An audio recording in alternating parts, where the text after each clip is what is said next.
இளைஞர் நலன் மற்றும் விளையாட்டுத்துறை அமைச்சர் மாண்புமிகு உதயநிதி ஸ்டாலின் அவர்கள் உரையாற்றுவார்.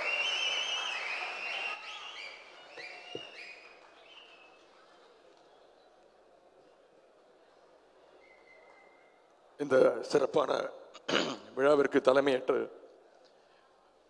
டி.ஆர். பாலுமாமாவுடைய நூல்களை வெளியிட்டுள்ள கழக தலைவர் மாண்புமிகு முதலமைச்சர் அவர்களே, நூலாசிரியரும் இந்த விழாவினுடைய நாயகனுமான கழக பொருளாளர் டி.ஆர். பாலுமாமா அவர்களே, தமிழர் தலைவர் ஐயா ஆசிரியர் ஐயா அவர்களே, வாழ்த்துறை வழங்க உள்ள திரு ப. சிதம்பரம் அவர்களே, திரு என். ராம் அவர்களே, கவிப்பேரரசு அண்ணன் வைரமுத்து அவர்களே, சித்தப்பா மு.க. தமிழரசு அவர்களே, கழக முதன்மை செயலாளர் மாண்புமிகு அமைச்சர் சேலம் மாநாட்டு வெற்றிக்கு எங்களுக்கு உற்ற துணையாக இருந்து ஒருங்கிணைத்த மாண்புமிகு அமைச்சர் அண்ணன் திரு கே. நேரு அவர்களே, கழக துணை பொதுச் செயலாளர்கள் அண்ணன் ஆர். ராசா அவர்களே, அண்ணன் பொன்முடி அவர்களே, அத்தை கனிமொழி கருணாநிதி அவர்களே, வரவேற்புரை ஆற்றிய கழக அமைப்பு செயலாளர் அண்ணன் திரு ஆர். எஸ். பாரதி அவர்களே, அண்ணன் டி. கே. இளங்கோவன் அவர்களே, நன்றியுரை ஆற்ற உள்ள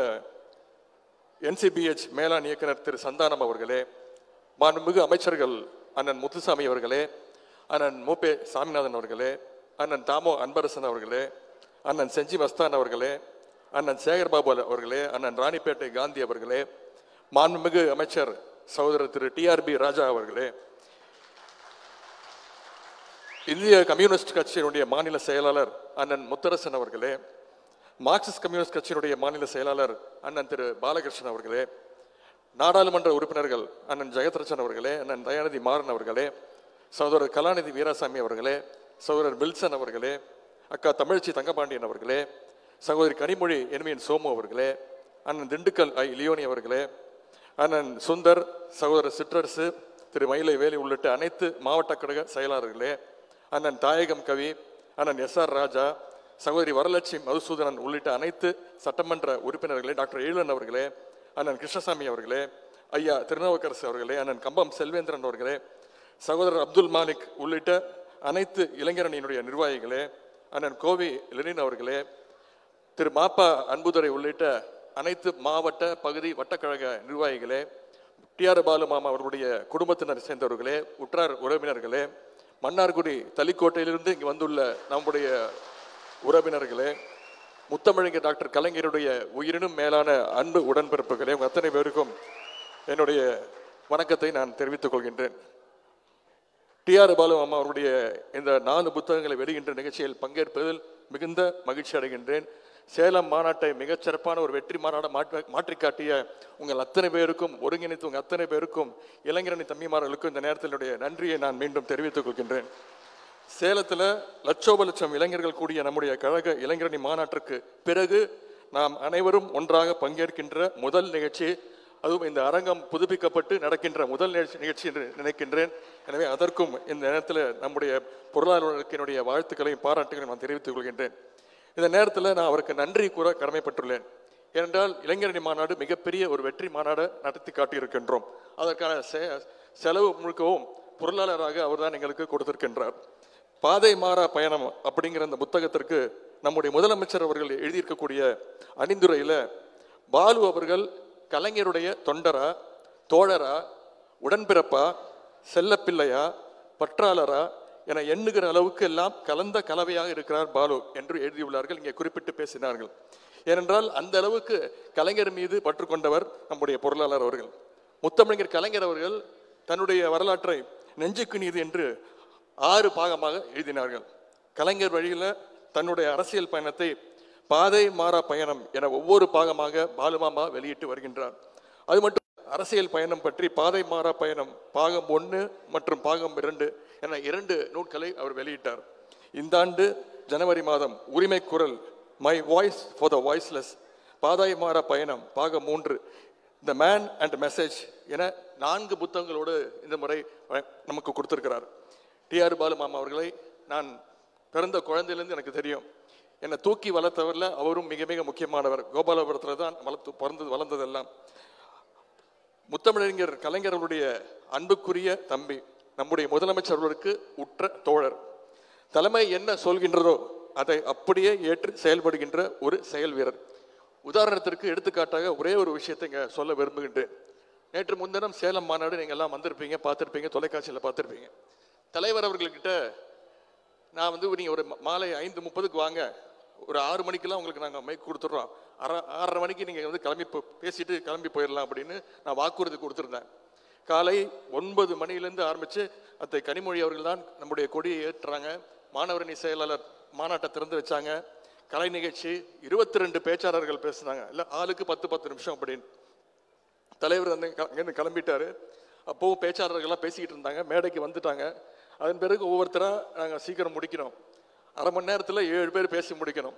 அப்போ தான் தலைவருக்கு 5:30 மணி அளவில் 5:45 மணி அளவில் மேற்கு கொடுக்க முடியும்.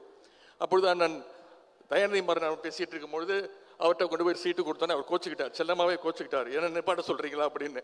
அதே மாதிரி அண்ணன் ஆராசன் அவர்கள் 10 நிமிஷம் முடிக்க சொன்னேன். அவர் பேசிக்கிட்டே இருந்தார். ஒரு 12-13 நிமிஷம் பேசினார். ஆனால் அந்த அளவுக்கு ஒரு எழுச்சி உரை.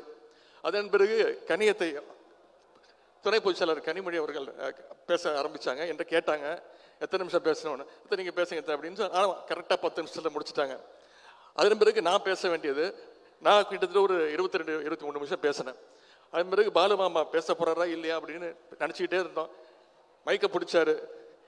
வந்த அனைவருக்கும் என்னுடைய நன்றி வணக்கம் சொல்லிட்டு வந்துட்டார். அதற்காகவே ஒரு கோடி. அந்த அளவிற்கு தலைவர் உடனே அவர் சொன்ன நேரத்திற்கு அவர் அனுப்பணும். தலைவர் என்ன விரும்புகிறாரோ அதை செய்யணும் அப்படிங்கிறதுல நம்முடைய பாலுமாமா அவர்கள் எப்பொழுதுமே தலைவர் என்ன நினைக்கிறாரோ அதை செய்து முடிப்பவர் நம்முடைய டிஆர் பாலுமாமா அவர்கள். கடந்த ஆண்டு நடைபெற்ற பாதை மாற பயணம் பாகம் 1 மற்றும் பாகம் 2 வெளியீட்டு விழா எப்படி நடந்ததுன்னு உங்களுக்கெல்லாம் ஞாபகம் இருக்கும். நம்முடைய தலைவர் முதலமைச்சர் அவர்கள் பேசும்பொழுது, புத்தகங்களை வெளியிட்டு பேசும்பொழுது தன்னுடைய பிரசிடென்சி கல்லூரி பருவத்திற்கே திரும்பி போய் அவ்வளவு இளமையாக நகைச்சுவையாக அவர் பேசினார்கள். 1970களில் பாலுமாமா அவர்களும் தலைவர் அவர்களும் எப்படியெல்லாம் இணைந்து இளைஞரணியை கழகத்தை வளர்த்தார்கள் என்று எடுத்து அப்பொழுது கூறினார்கள். குறிப்பாக தலைவர் அவர்களிடம் அவர் ஒரு காரை பெற்றுவிட்டு அதற்கான தொகையை கொடுக்கவில்லை என்று அந்த நிகழ்ச்சியிலே தலைவர் அவர்கள் ஞாபகப்படுத்தினார்கள். இப்பொழுது வரை அது கொடுக்கலங்க. இப்போ கழகத்துடைய ஒரு பொருளாளர் வேற, இப்போ வரைக்கும் கொடுக்கல. அடுத்த வருடமும் ஞாபகப்படுத்துவேன், கொடுக்குற வரைக்கும் ஞாபகப்படுத்திக்கிட்டே இருப்பேன். தலைவர் சொல்லியிருக்கிறார். நம்முடைய தலைவர் அவர்களை எல்லாருமே செல்லமா தளபதி அப்படின்னு கூப்பிடுவாங்க. ஆனா அதற்கெல்லாம் முன்பாகவே தலைவருக்கு இளந்தென்றல் அப்படின்னு ஒரு பட்டப்பேரை வச்சு அழைத்தவர் தான் நம்முடைய பொருளாளர் அவர்கள். அது மட்டுமல்ல, கழகத்தின் மூலம் ஏராளமான கலை நிகழ்ச்சிகளை நடத்தியவர். கோபாலபுரத்தில் கலைஞர்களோடு அவருக்கு இருந்த நெருக்கத்தை வார்த்தைகளால் சொல்ல முடியாது. கலைஞருடைய உண்மையான உடன்பிறவா தம்பியாக இருந்தவர் தான் நம்முடைய பொருளாளர் அவர்கள். ஒரு திமுக உடன்பிறப்பு எத்தனை வேகத்தோடு செயல்படுவான் என்பதை பார்த்தால் பாலுமாமா தான் மிகச்சிறந்த ஒரு எடுத்துக்காட்டு. இதற்கு முன்பு அந்த புத்தகங்களில் தன்னுடைய அரசியல் பயணம் குறித்து அவர் எழுதியிருந்தார்.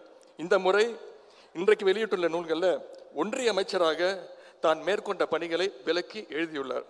ஒன்றிய அரசினுடைய அமைச்சராக இருந்தபொழுது தமிழ்நாட்டின் வளர்ச்சிக்கு அவர் ஆற்றிய பணிகளை ஒரு சுயபெருமையாக இல்லாமல் அப்பொழுது நடைபெற்ற அரசியல் சூழ்ச்சிகளோடு விளக்கமாக கூறியுள்ளார்கள். 1980க்கு பின் இந்திய ஒன்றிய அரசியலில் கழகத்துடைய பங்களிப்பை பற்றி நாம் அறிய வேண்டும் என்றால் பாலுமாமா அவருடைய இந்த அத்தனை புத்தகத்தையும் நாம் படித்துதான் ஆக வேண்டும். இப்படி அவர் ஏராளமான புத்தகங்களை வெளியிடுவதன் உண்மையாலே அனைவரும் வரவேற்க வேண்டிய ஒரு விஷயம். ஏனென்றால் நம்முடைய திராவிட இயக்கமே படிச்சும் வாசிச்சும் பேசி எழுதியும் வளர்ந்த இயக்கம்.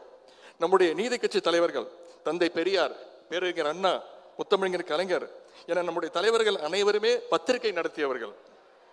100க்கும் அதிகமான பத்திரிகைகளை நடத்திய இயக்கத்தின் என்றால் அது நம்முடைய திராவிட இயக்க தலைவர்கள் தான்.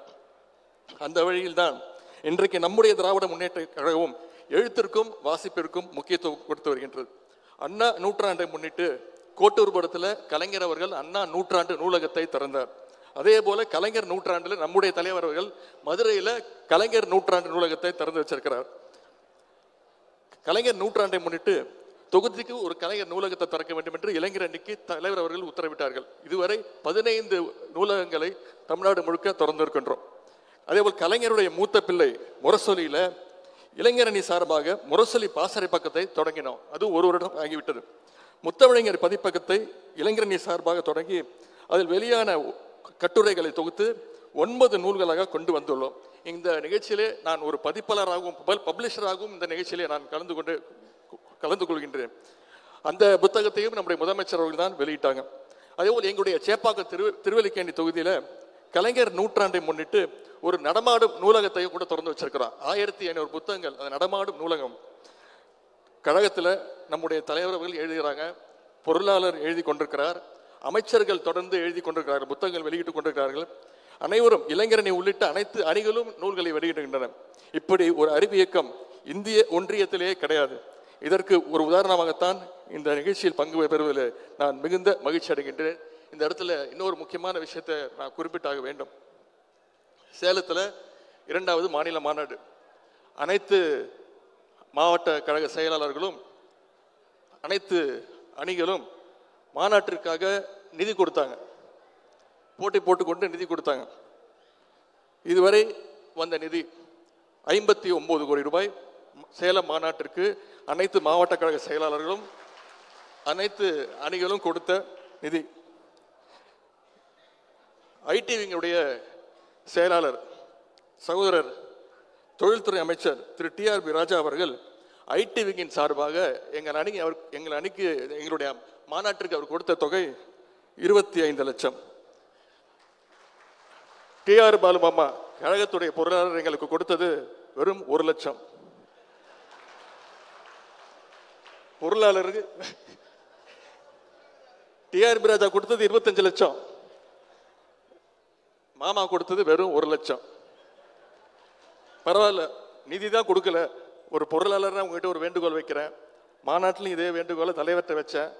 இளைஞரணி மாநாட்டில் தலைவர்கிட்ட வேண்டுகோள் வச்சேன். இப்போ உங்களுடைய புத்தக விழாவில் ஒரு பொருளாளராக உங்ககிட்ட வேண்டுகோள் வைக்கிறேன்.